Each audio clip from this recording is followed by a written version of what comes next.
Hey everyone, welcome back to another Bible study. I'm Luke Parker, and we are so glad that you're joining us today. We want to learn, we want to love, we want to live like Jesus. And we know that means we need a thriving prayer life. There's a book of the Bible devoted to having a thriving prayer life. It's called the Psalms. So today we're going to be in Psalm chapter 1. If you would turn with me in your English Bible, pay attention to where it's a little different from mine. Happy are those who do not follow the advice of the wicked, or take the path that sinners tread, or sit in the seat of scoffers. But their delight is in the law of the Lord, and on his law they meditate day and night. They are like trees planted by streams of water, which yield their fruit in season, and their leaves do not wither. In all that they do they prosper. The wicked are not so, but are like chaff that the wind drives away. Therefore the wicked will not stand in the judgment, nor sinners in the congregation of the righteous. For the Lord watches over the way of the righteous, but the way of the wicked will perish. This is the word of the Lord. Thanks be to God. And that's our prayer today. So this is the first psalm, and there are 150 of them. I've told you before that the Psalms are like a playlist. So what does it say that this is the first song in the playlist? Like any playlist, the Psalms have lots of different genres and lots of different authors. In fact, it's clear that there are different albums, so to speak, that have been sort of cut apart and put back together. Psalms of David mixed with Psalms of Asaph, Psalms of Ascent mixed with wisdom psalms and royal psalms and laments. But the Psalms are generally broken into 5 sections. This comes from a commentary, the Word Biblical Commentary. And you can see the books of the Psalms. Each one ends with a doxology. And then the final book ends with a doxology, not just for itself, but for the book as a whole. And so the Psalms end with praise, but they begin with wisdom. Wisdom Psalms are the closest that the Psalms actually come to giving advice. They are still prayers. But they talk about who God is, and who we are, and the way the world works. What does it say that the Psalms choose to begin this way, that the playlist creator made sure that we would begin with this word, happy? Now, you've read through some of the Psalms with me, and the book, generally speaking, doesn't seem to be about happiness. Or if it is about happiness, that's something that you might miss if you don't start with Psalm 1. Because what it's telling you is that this is the way the world really works, even if that's hard to believe. John Goldengay, in his commentary on the Psalms, says that the word in Hebrew, asrei, which he translates good fortune, does not mean blessing in a merely spiritual sense, though it would include that. The expression would hardly be applied to godless people merely because they did well in life. But it is a less religious sounding or liturgical word than the English word blessed. It suggests that people's whole lives work out well. It's not a wish and not a promise. It is a joyful cry and a passionate statement. That we find happiness when we listen to God's instruction, when we choose between the 2 ways that are offered in this life. And the one we choose is the way of the righteous, the way of God's law, his instruction, even if that seems a little upside down. Jesus in the New Testament talks about this upside down reality. He picks up on this word, blessed. And he gives these things called the Beatitudes in a famous sermon of his, the Sermon on the Mount. He says, blessed are you when the world doesn't really seem to be working for you. When you're poor in spirit, when you mourn, when you're meek, when you're hungry and thirsty, merciful, pure in heart, peacemakers, and persecuted. You're blessed because that's how the kingdom of God works. Because you are working the way the kingdom is working, not according to the values of this world, but according to the values of the world where God is in charge. And it's just a matter of time before that blessing breaks its way into the life you are living now. And that can be hard to believe. The psalm offers advice that can be kind of hard to believe. Things don't really seem to be working for the wicked or the sinners or the scoffers. And we think, yeah, but things actually do work out for those people. Most of the time, otherwise no one would bother with sinning or being wicked or scoffing. Instead, the psalm says what you should do is you should focus on what God has to say. Because that really is where growth and fruitfulness lies. Because the way of the wicked will perish, but God is watching over the way of the righteous. The very beginning of the psalm, these sort of three actions, following the advice of the wicked, taking the path of sinners, sitting in the seat of scoffers, they imply kind of a progressive kind of action. I thought I'd share my translation of the psalm with you. You can see that it goes from happy in Hebrew to destruction. There's a clear difference between the two paths that you can choose. And that God knows which path you're on. And that if you're paying attention, you'll realize which path you're on. Because your actions will speak. You can see the word wicked and the word sinner and hard-hearted are sort of set in parallel here in the psalm. The important thing is the action. First, we're just taking directions from the wicked. And then we start to act the way that they act. And finally, we find ourselves living the way that they live, and living where they live. So really, there's no difference between you. And so the progression in the psalm is really in these sort of actions. From listening to doing to belonging or living. That we become like the people we listen to. We become like the people that we talk to. And these words, well, most of the time the wisdom literature of the Bible, Psalms, Ecclesiastes, Proverbs, it doesn't bother telling you that wickedness is morally wrong or that sinning is morally wrong. Instead, it tells you that it's stupid. There are other books that tell you that it's wrong, but wisdom literature will tell you that it's stupid, that your life will not work out the way that you'd hoped it would work out. The path of sinners leads to destruction. But the thing that struck me the most as I was working my way through the psalm was this word, hard-hearted, which was scoffers in the translation I read before. Because this is a behavior that's just as dangerous as wickedness and sin, which is why these terms are set in parallel. You're not getting worse as you move from wickedness to sinning to hard-heartedness. You're just, operating in the same way. These are different words for the same thing. And the thing is, I do a lot of scoffing. So I don't really think of it as the same. And to come across it in the psalm was convicting for me, even though I've read this before. Sometimes the Bible does that to you. It surprises you. And when things like that happen to you as you read the Bible, it's a good thing to stop right then and there and to pray. And say, oh God, I want to be wise. Oh God, I don't want to live this kind of life. I didn't even realize I was doing this. I'm sorry I was wrong. Put me on a different path. Not only does God listen to prayers like that, but that's also a way of moving out of hard-heartedness. Because confession is something that hard-hearted people never do. Repentance is something that hard-hearted people never do. Hard-hearted people, scoffers, are some of the most difficult sinners to get a hold of. Because their cynicism, their skepticism, means that even if God were to speak, they wouldn't listen. Because they're too cynical, too skeptical, too pessimistic. I'm afraid that behavior is often characteristic of my faith. And it might be of yours as well. Because I think scoffing is one of the responses that is possible to a psalm like this.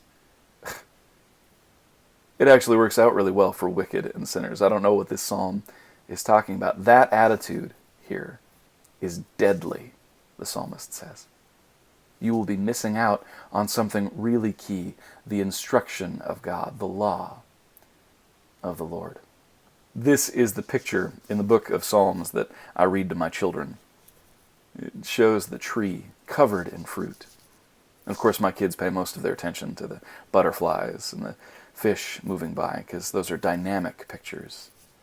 Fruit is something that's just sort of there and static, even though we know that a lot is going on in the production of fruit. Derek Kidner, in his commentary on the Psalms, points out that trees are not just passive conduits of water. They aren't canals. They absorb the water, and they transform it. They incorporate it into themselves, into their very being, and they do something with it. That's what we're called to do with the Word of God, to absorb it and allow it to bear fruit in our lives. Trees planted by streams of water, that's what our psalm talks about.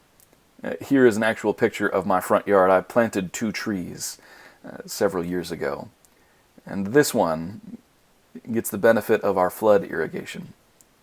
It's planted by a stream of water. Every few weeks, water flows into our yard and turns this area into a lake, and the tree digs deeply and grows rapidly. And over here, with Sam for scale, is a tree that is identical in every way. It's the same species. It was planted at the same time. The difference is, it is not connected to the water that the other tree is connected to. And so it is not as fruitful, and the heat affects it far more profoundly. The psalmist says that those who allow the Torah, the law, the instruction of God, to work its way into our lives, will find that we are like trees planted by streams of water. That the lives of others, when the drought comes, will make it all the more clear that there is something different about us. That our leaves do not wither, even when the situation seems to call for it. And of course, when we hear the idea of law, we imagine that what we need to be doing is doing everything God says, obeying all of His commands, being really moral people. And some of that is connected to the word law, especially since we're still talking about wicked people and sinners and scoffers. That we would listen to how God tells us that we should be living our life. That the Bible functions like an instruction manual in that way. But of course, the word law doesn't only refer to commands. In fact, it's the word that's commonly used for the first 5 books of the Old Testament: Genesis, Exodus, Leviticus, Numbers, and Deuteronomy. And in these books, yes, there are many commandments. But there are also stories. Stories of who God is and how God loves, and who we are and how we are loved. And to be people who are constantly drinking deeply from this story is not only to be really moral people, but it's to be people who are constantly pursuing the God who is constantly pursuing us. The one who created us, who delivered us, who redeems us. And you might notice that there are also 5 books to the Psalms.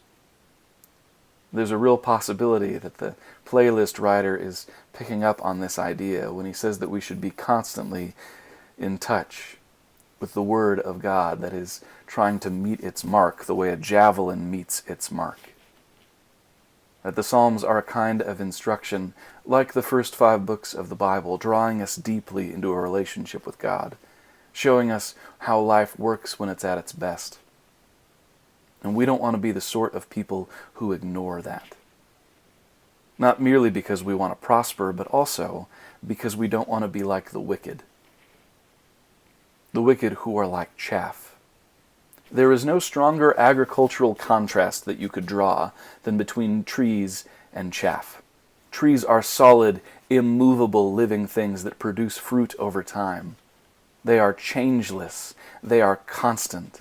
Chaff is like dust, like peanut shells, like the little bit of popcorn that gets stuck in your teeth. It's small, it's disposable, it produces nothing, it is worthless. Chaff that the wind drives away. That's what the psalmist says. Maybe you've seen things like this before when you're driving through California or somewhere else. This is called a combine. And a combine, as you can see, mows down fields of grain, corn or wheat or whatever. And the reason it's called a combine is it combines 3 different processes. Basically, the cutting down of the wheat and the separating of the grain from the chaff. The grain falls through because it's heavy, and the chaff gets blown away by the fans. Of course, in the ancient world, this was done by smashing things on the ground and throwing it up on a windy day.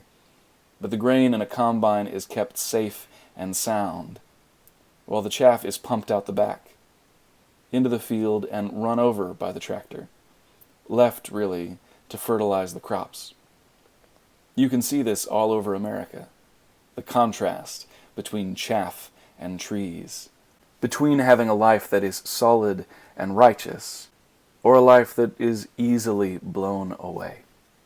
That's why the wicked won't stand in the judgment, or sinners in the congregation of the righteous. The book of Jeremiah actually has a very similar set of metaphors here. This is Jeremiah 17. It actually uses the word cursed, which our psalm doesn't use. Our psalm basically assumes if you watch the wicked and the righteous long enough, it will be obvious which pathway leads to destruction and which pathway leads to life. Even if the short term looks like the wicked are gaining, they will be like shrubs in the desert. And they don't see relief when it comes. They're like plants in parched places in the wilderness, in uninhabited salt lands where nothing grows. Those who trust in the Lord are like trees planted by streams. There's nothing to fear even when the heat of the desert comes. There's a real contrast between the two ways in Jeremiah, the two ways in this psalm. Which sort of life are you choosing? Which sort of path leads to the kind of life that you want? The Psalms teach us to pray into that path, to lean into the relationship with a God who watches over the way of the righteous, with the confidence that the way of the wicked leads to destruction. Shortly after the New Testament, there was actually an author who tried to collect a bunch of sayings of Jesus in the life of the early church. He wrote a book called the Didache, which just means teaching in Greek. And he spends a lot of time talking about the two ways, one of life and one of death, that there is a great difference between the two ways. And he gives us lots of commands, the Didache writer. But he's really just stealing these from all over the Bible. It's sort of his book of quotes, everything he's learned about what it looks like when you really follow Jesus. This was a manual written in the 1st century. Shortly after the Bible was finished, this was a book that the early Christians read, that they gave to people who just become Christians. It's not the Bible, they would have said. But this is a book of quotes that will really help you understand the difference between the kind of life you're now living and the kind of life you were living before. The way of death. Make sure that no one leads you astray from this kind of teaching. Because God watches over the way of the righteous, but the way of the wicked will perish. The psalmist says this in faith. And you and I say this in faith today. In a season that is definitely filled with drought and danger and turmoil, where plenty of people say, I'm not going to trust in the Lord, I'm going to trust in my stockpile of weapons, or my stockpile of groceries. I'm going to find ways to profit in this season. I'm going to find ways to look out for me and for mine. In the midst of it all, the psalmist offers us something that seems so impractical to the world around us. Prayer.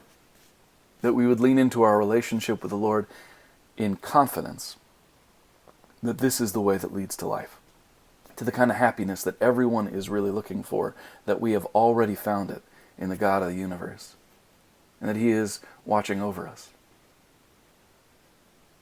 And that's why we can say with the confidence of the psalmist,